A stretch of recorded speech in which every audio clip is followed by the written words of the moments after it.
Here are the top tips, beginners, that you can avoid when starting your e-commerce business, things that you need to know. Now, that's a bit of a bad title. I'll probably optimize that after this. Now, this is all just from my experiences, all the mistakes I've made, all the lessons that I've learned over the many years of doing e-commerce. I've done dropshipping, I've done hybrid, I've done B2B, running a SaaS company, as well as doing 3PL, which stands for third-party logistics. I've done it all sort of in the e-commerce space, digital marketing. I know all of this. And so all of these, I'm just sort of putting into this. The slides are down below. You get it if you sort of want it, it's just down below. But let's get straight into it. So it's important that we speak about some truth, right?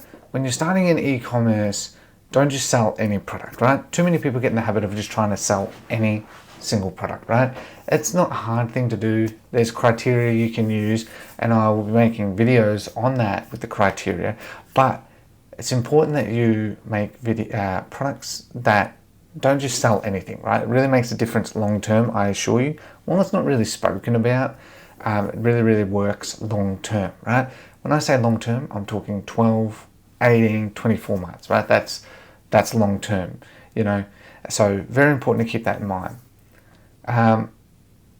Why is that people see through you, right? Now, there are so many online businesses and stuff. Think about all the businesses that you buy from. You usually buy from businesses that are reputable because they're usually owned by someone that knows that industry very, very well, right? You know, they've been brought up in a family that's surrounded by whatever it looks like. It doesn't matter. But the people trust you more when you know more about that industry, know more about the product or service that you're selling, right? That's just human nature. So very important, you know, it's like with me making these educational videos, right? Hopefully you're watching this and you trust me because, you know, I've made a large amount of videos, I've shown my expertise, I've verified my credentials, and hopefully you trust me as someone that you see as an expert, as opposed to just someone who would just make some random video. You know, if I started making just videos all of a sudden about how to do running on my type of channel, it make no sense, right? So you got to make sure whatever you're doing when you're in e-commerce, you sell a product that you know a lot about, right? So what I'm trying to say is, if you can try and find types of products that you're personally passionate about, it sounds very basic, and it is, but it makes a world of difference. So you should, number 3, you should focus on products that can be sold consistently, that people that will buy many times and can easily sell other products. Okay, so what I'm saying is not just one-off purchases. You want repeat customers, okay? The biggest inherent problem with dropshipping, and you see that from all the graphs. If you look at all the Shopify sales graphs that they show, and, you know, even I can show them if I were to run it, they might get, you know, up here, might get 100 grand, fantastic. That's an achievement, congratulations. But then once it starts its spiral down, it's like a death spiral. And that's just sort of the end of the business, right? You hit a peak and then it dies, right? Whereas opposed to when you have repeat customers, you will peak and trough, right? Naturally, you're going to peak in Q4, and then it'll trough in sort of Q1, right? But overall, the business won't go on the death spiral. It'll just go up and down, right? I've been there, done that many times, okay? You know, and if you can sell items that can be sold with other items, that's fantastic, right? That helps get repeat customers. Like, let's say baby pacifiers. I've sold them, and I know a number of brands, right? There's one, you can look it up, owned by a Melbourne founders, husband and wife, CMC Gold, right? Have a look at them. They sell pacifiers, and a certain brand of pacifiers, I've forgotten what it is, and it's a very specific pacifier that parents buy heaps of, right? Because pacifiers for kids, a lot of kids don't like them, right? But this specific brand, they love them, right? So it's important that, and they've built an entire business around it, and then they've added other baby products, and people will mainly buy the pacifiers, but then they'll buy other ones. They'll come back and buy more pacifiers because they had more kids, right?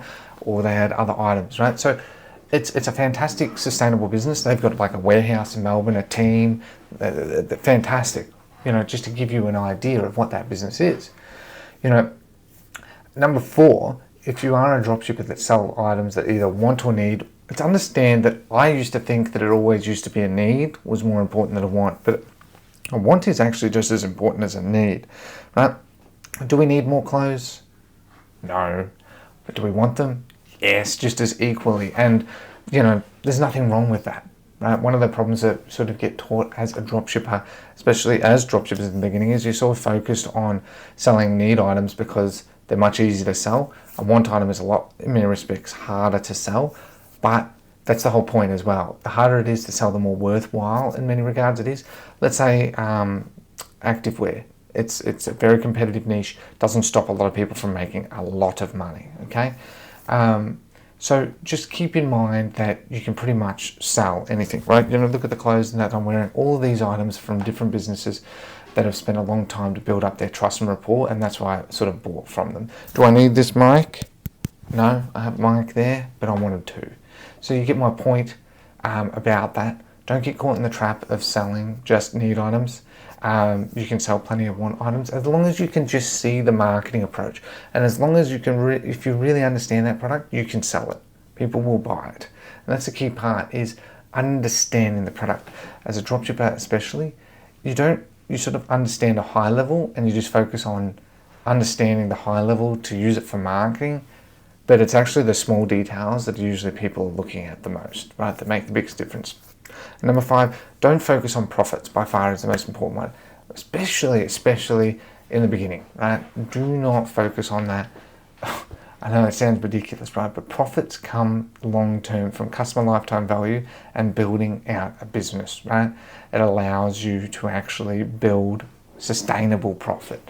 I've made a number of videos in my channel about sustainable profit. You can still build a dropshipping business that's all around sustainable customer lifetime value, right? I'm not saying you can't.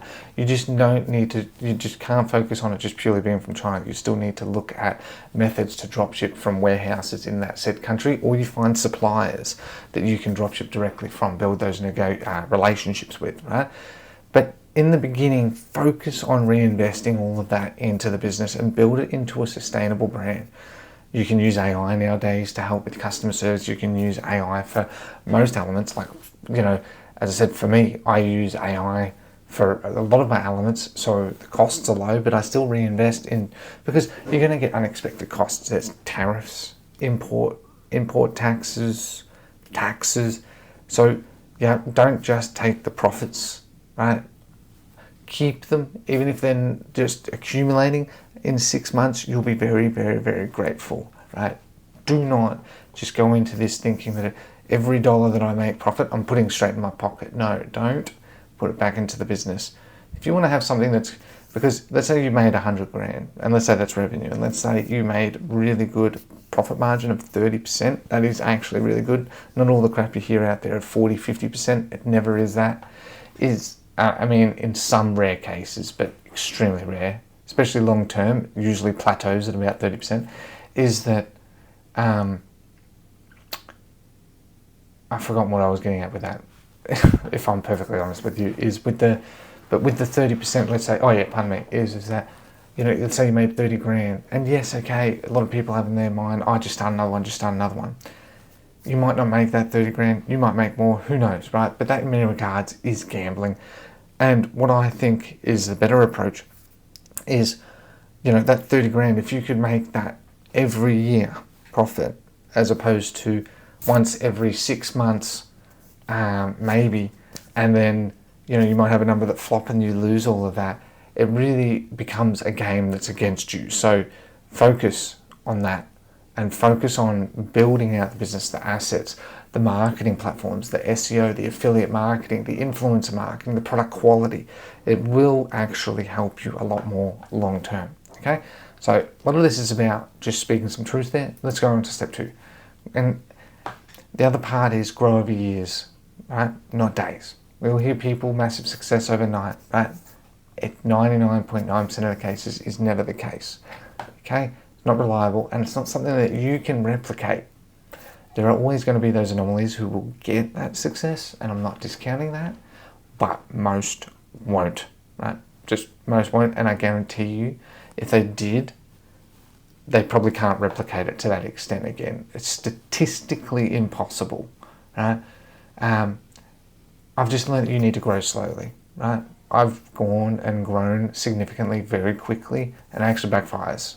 I strongly avoid it. I prefer slow, steady. Iron out all the bumps and you build sustainability. You get unexpected situations. Just for instance with Debutify, with the fact that I got a couple of government inquiries about customers that were using the product inappropriately. It scared the crap out of me. I did not know that it would get to the level of actual government compliance. Like, I still sort of see myself as a startup, right? It's just, so these are things you can't be prepared for. You might get legal threats, to say the least. So trust me, slow and steady. It does sound off-putting, but you'll be grateful for those who stick to that long term. And I'll put another example there. One thing that I did build, that I didn't do perfectly though, I won't lie, have a job while you're doing this.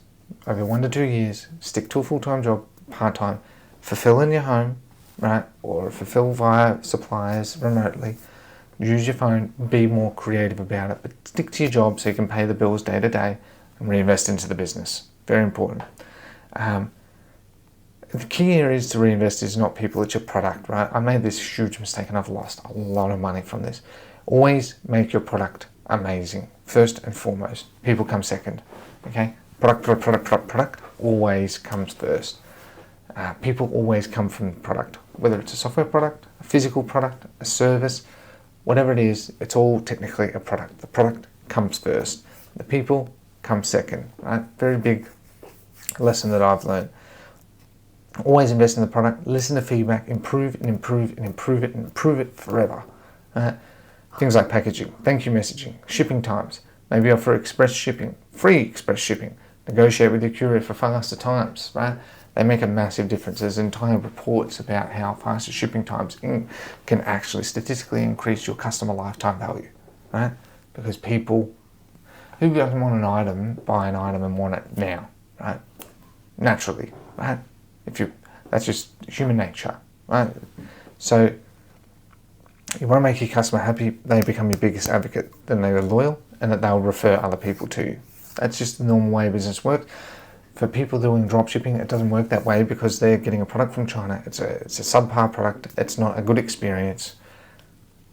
That's why you see those graphs go up. They're getting all this revenue, and then it just dies because when it goes on that death spiral, that's just hundreds of other dropshippers copying and pasting that product, and everyone loses. And because they don't have any loyalty, the business just dies, right? That's just the reality, and that's why I keep talking about sustainability.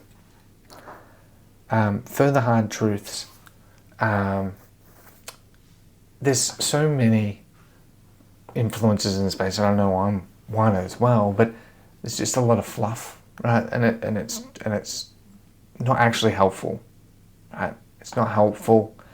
Part of the reason that I've been able to get to where I am is because I can immediately see the realities, okay? And anyone that's properly been in business for a period of time, they can immediately see through it, okay? There is so much out there. I have to stress the importance of people that are flashing cars, the beach, models, expensive watches, cigars. It's all wish fulfillment, right? That's what it is.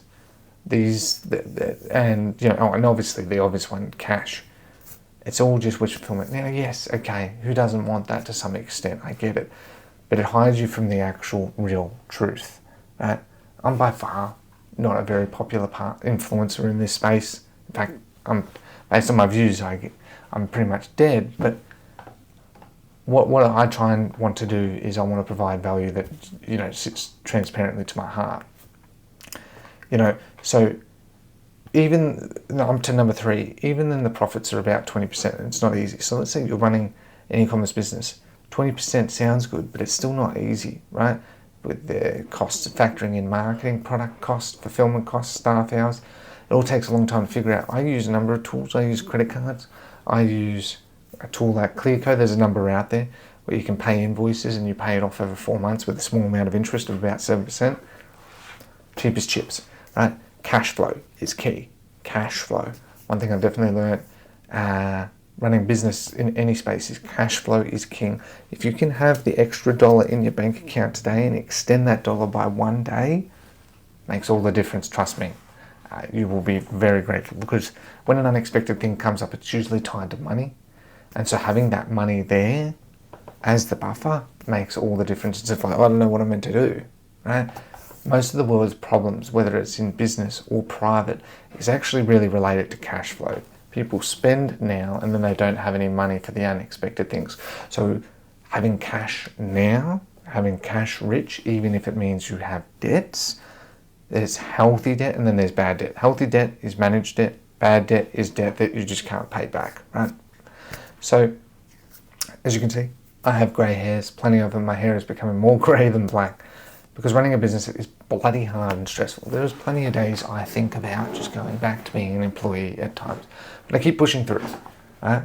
I'm no hero, but I push through because I'm passionate about what I'm trying to do, and I do love it, but it is stressful. It does detract you from a lot of things that you do miss out on. So you have to evaluate, you will miss out on a lot of gatherings with family, friends, because you will have to make sacrifice, right? You have to weigh out, which is number 5. What's more important to you, family, friends, or work?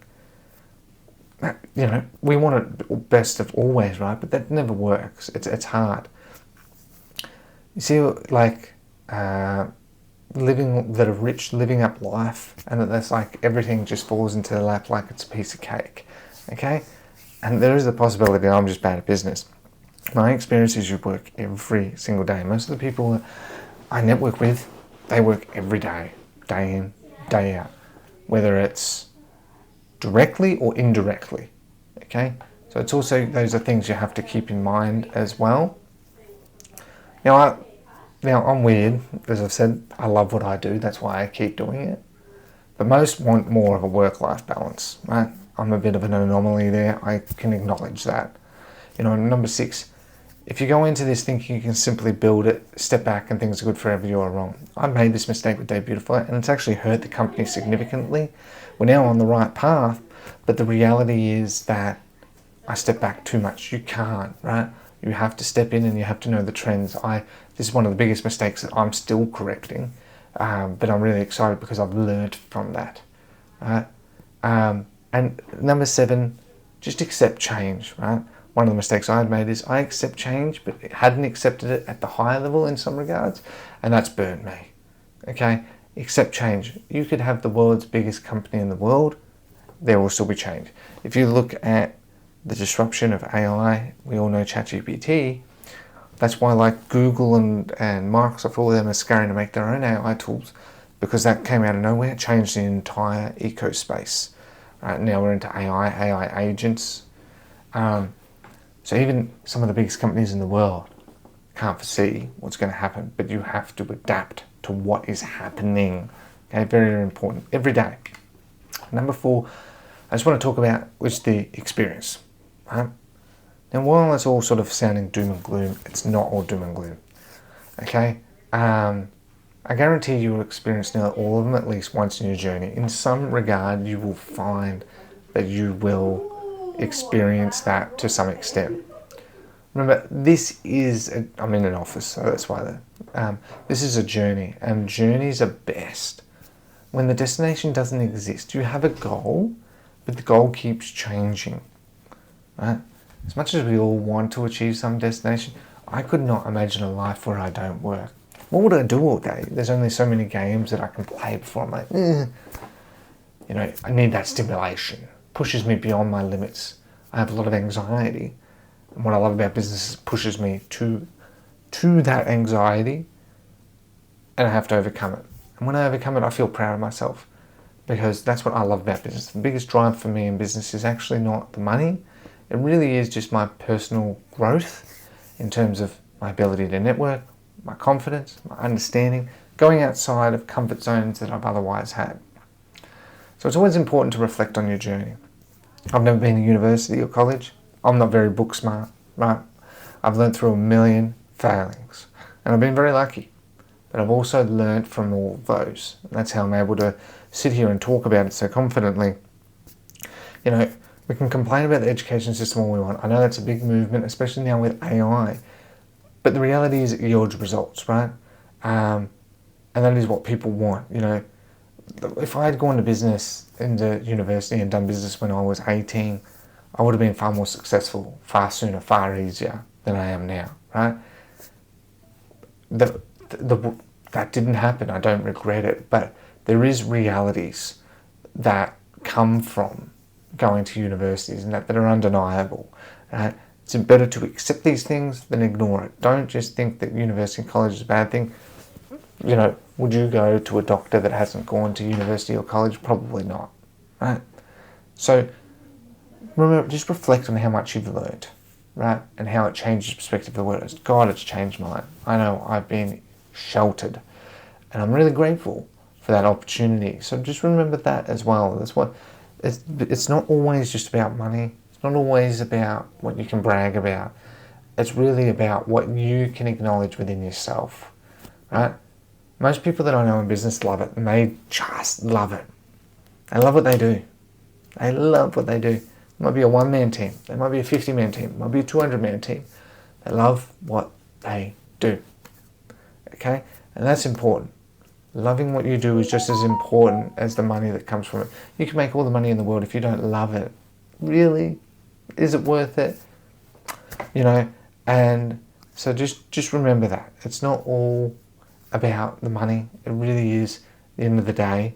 As I said, like some of the people I know will never hire someone. They could, but they just want to do it all themselves. They prefer it that way, and they're happy. That's fantastic. Okay? So in the beginning, you won't love everything you're doing because you're wearing a lot of hats, but you'll begin to. You'll learn. You'll adapt, and you'll find that balance. And that's very important. Find the balance that works for you. So I think those are all the slides. I hope this has been helpful anyway. Wanted to say I've got some videos on another one for the Debutify theme, version 8, and the AI Store Builder coming out. I've also got ones more on marketing, Facebook ads, Google ads, TikTok ads. I'm getting back into this. I've been pretty busy recently, just sort of with setting up a few things in private matters, but I'm getting back into this. So if you do like this style of content, let me know. This is the style of content I plan to keep trying to do. It just aligns to me best. I tried to do heavily scripted, more professionally scripted content, but I think more ad hoc approach works best for me. So I hope you do like that. If you have any requests for types of content, comment that down below. I plan to do 1 to 2 videos a week in this style. The slides again are down below. Just take a copy if you want it, if it's of interest to you. If you have any questions about my experiences that you feel are important to you, again, just don't hesitate to ask. Otherwise, thank you very much for your time. Have a lovely day. Take care and goodbye.